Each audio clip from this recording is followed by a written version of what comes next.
Jai Hind students, welcome to my physics classes. Students, as we are aware, there are actually no secrets to success. It is the result of preparation, hard work, and indeed learning from failure. So, students, in order to achieve success, believe in hard work, believe in systematic preparation, and then every dream of yours will eventually and definitely come true. With that positive note, students, let's begin today's session. Today, we'll be discussing about collisions. It's a frequently used term. So, we'll start this session with the intro of collisions, right? So, basically, collision between two billiard balls or between two vehicles on a road are a few examples of collision from everyday life. Actually, even gas atoms and molecules at room temperature kept on colliding against each other, right? And you must be aware of Rutherford's alpha particle scattering experiment. The alpha particles are scattered due to the electrostatic interaction between the alpha particle and the nucleus from a distance. That is, no physical contact occurs between the alpha particle and the nucleus, and still collision is said to have taken place. So basically, collision is said to have taken place when either two bodies physically collide against each other or when the path of one body is changed by the influence of the other body. So, as a result of collision, the momentum and kinetic energy of the interacting bodies change, right? Another very important point is that from physics point of view, for the collision to take place, physical contact is not a mandatory condition. So, for collision,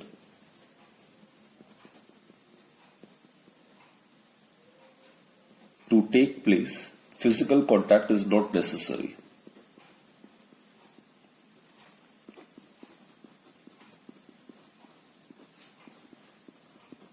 Just now I have given you an example. During Rutherford's alpha particle scattering experiment, the alpha particles are scattered due to electrostatic force between the alpha particle and the nucleus from a distance. That is, no physical contact occurs between the alpha particle and the nucleus. So, even if there is no physical contact, then also from physics point of view, collision can take place, right? So, for collision to take place, physical contact is not necessary or mandatory.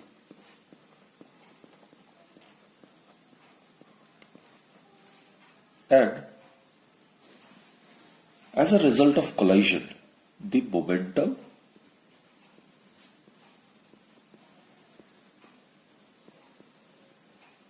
and kinetic energy of the interacting bodies change.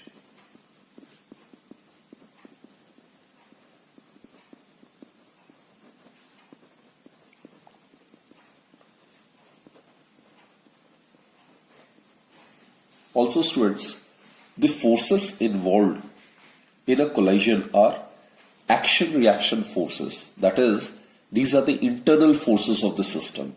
So, the total momentum is conserved, and obviously the total energy is conserved. Therefore, the forces involved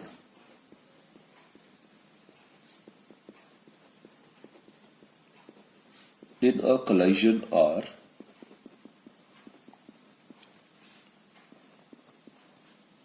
action reaction forces. That is, they are internal forces. These are known as the internal forces.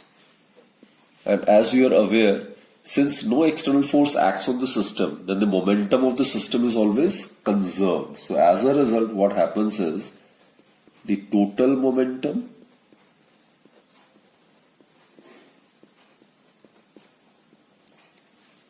and total energy is conserved.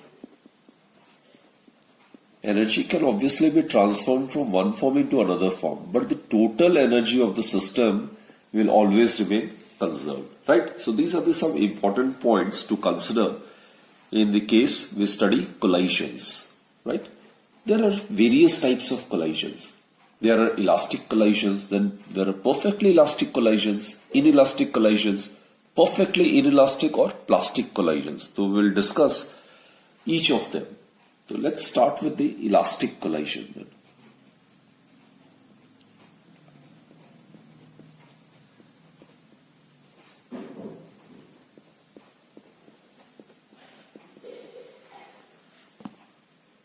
A collision is said to be an elastic collision if both the kinetic energy and the momentum are conserved in the collisions, right?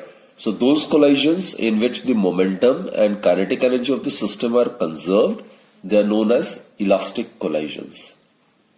So these are the collisions, those collisions in which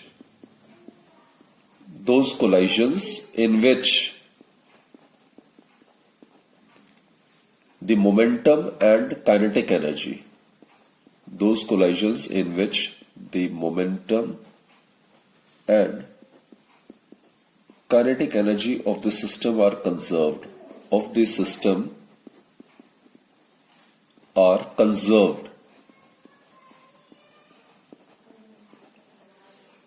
are called elastic collisions.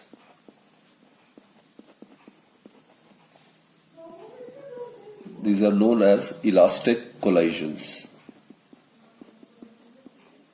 right? So the collision between two bodies and subatomic particles are elastic in nature. Now in daily life, the collisions between two glass or preferably ivory balls may be taken as elastic collisions. There are various characteristics associated with elastic collisions, students. As I've stated, most important is momentum is conserved, kinetic energy is conserved, total energy for any type of collision is always conserved, right? So I'll write down the properties associated with elastic collisions. First is, as we have discussed, momentum is conserved.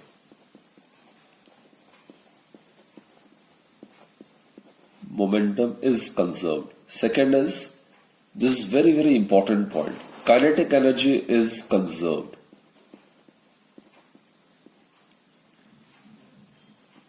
Third is, total energy is always conserved during any collision, whether it is elastic, inelastic, perfectly inelastic. So total energy is always conserved.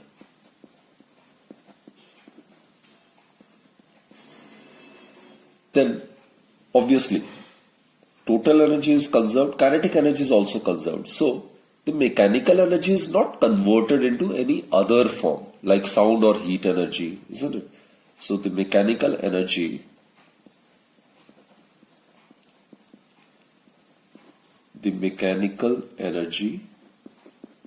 is not converted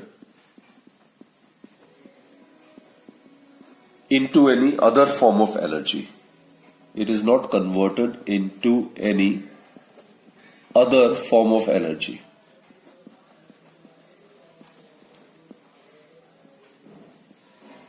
That is, it is not converted into either sound energy, heat energy or light energy. And students, one more very important point is the forces involved during the interaction are of conservative nature. So the forces involved during the elastic collision are of conservative nature. They are of conservative nature. So these are the properties associated with elastic collisions. Now, perfectly elastic collision is an extremely rare physical phenomena. Some of the collisions between atomic and subatomic particles are the nearest approach to a perfectly elastic collision. Now students, collision between two ivory, as I've told you, collision between two ivory or steel or quartz or glass balls is also nearly elastic collision. Now suppose a ball is dropped from a certain height and it rebounds to its original position. Then obviously the collision can be considered to be elastic because there is no loss of kinetic energy in this case. So you can consider this example. This is suppose the ground or the floor and a ball is dropped from a certain height. This is the ball it is dropped from a certain height like this. And it tends to rebound to the same height.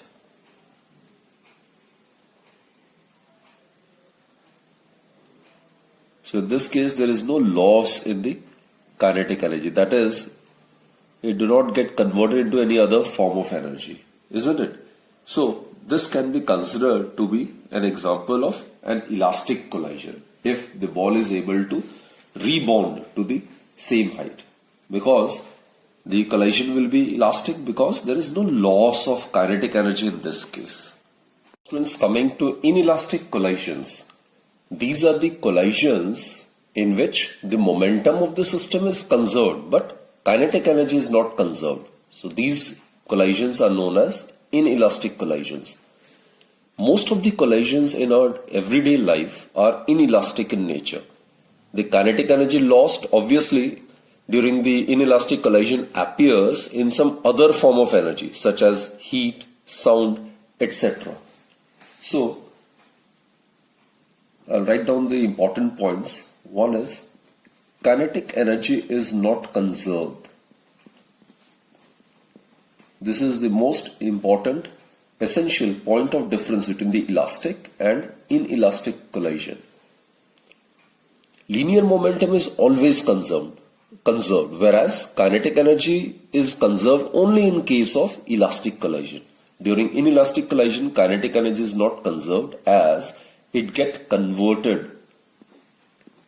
A part of Ke get converted into some other form of energy like heat or sound. Total momentum, that is linear momentum, remains conserved. Linear momentum is conserved. Whether the collision is elastic, inelastic or perfectly inelastic. Total energy is also conserved in every case.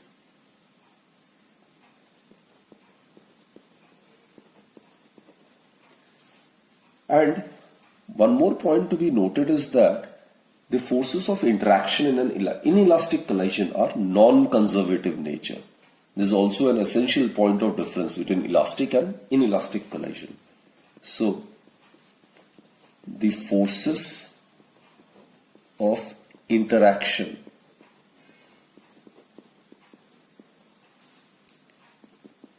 in an inelastic collision,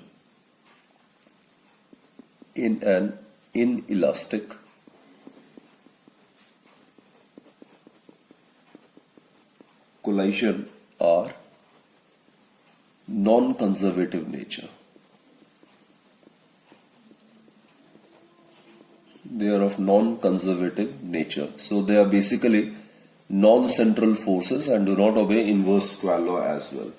So as I've told you, most of the collisions between macroscopic bodies are inelastic collisions. And in case we consider the case of a ball being dropped from a certain height, and suppose the ball is unable to rise completely to its original height, then it would mean that the ball has lost some kinetic energy, which would appear either as heat energy or sound energy. This would mean that the collision is an inelastic collision. So let me represent it diagrammatically. Suppose this is the ground or the floor, and a body is dropped from here. A ball is dropped from this position, right? And in that case, the body after bouncing would be unable to attain its original height. During each collision, it will tend to lose height. It is because some part of the kinetic energy get lost in other form of energy like heat energy and sound energy. So this is an example of inelastic collision. Now lastly, let us discuss perfectly inelastic collision. Students, these are those collisions in which the colliding bodies stick together after the collision and then they tend to move with a common velocity. So Any collision in which colliding bodies stick together is always an inelastic collision. It is because kinetic energy is never conserved in such cases. So, if the two bodies stick together after collision and tends to move with a common velocity, then such a collision is said to be perfectly inelastic. And in this type of collision, the loss of kinetic energy is maximum. So, in this type of collision, that is, we are talking about perfectly inelastic collision, the loss of kinetic energy is maximum. The loss of kinetic energy is maximum, but not complete. Because after collision, the body keeps moving, but both the interacting bodies tends to move with a common velocity. So examples are mud thrown on a wall, then a man jumping onto a moving cart, the collisions between a bullet and a block of wood such that the bullet remains embedded in the wood, then the collision between two putty balls, or the collision between proton and electrons. In all the above cases which we have discussed, the two bodies after collision tend to stick together and they tend to move with a common velocity. So these all are the examples of perfectly inelastic collisions, right? So here, in case we consider this to be the ground or the floor, and a ball be thrown from a height, then what happens is it will stick to the ground or floor. It will not rise further. So this is the example of perfectly inelastic collision. And obviously, if a ball is dropped from height and it rises to, suppose a ball is dropped from height h1 and it rises to height h2, then the difference in potential energies of the ball at these heights is the energy which is lost upon the collision, right? So these are the various types of collisions which we will be discussing in detail, right? Elastic collisions, inelastic collisions, and perfectly inelastic collisions. Remember students, in all the three types of collisions, momentum is always conserved, total energy is always conserved. It is only in the fact that whether kinetic energy is conserved or not that the collisions can be classified as elastic or inelastic. During elastic collisions, kinetic energy is also conserved, but during inelastic collisions, kinetic energy is not conserved. That is, during inelastic collisions, a part or whole of the mechanical energy may get converted into some other form of energy, right?